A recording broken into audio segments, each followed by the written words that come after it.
po si Paulo Daet, Subli Operator ng LCC Legazpi.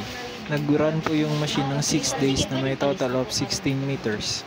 Ito po yung printer head clean.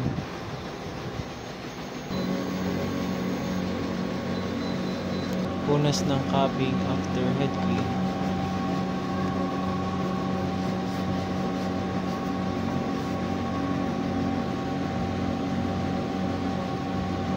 Nozzle test.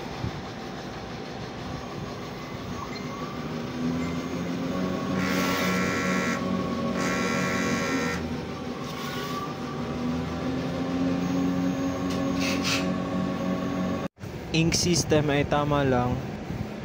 Waste tank disposal every Wednesday. AVR naka 220 volts. Ito naman po yung inks namin. Sa left side po yung used and sa right side po yung unused. So dyan po muna nakalagay yung subli paper po namin. Consumable monitoring ng Sayan.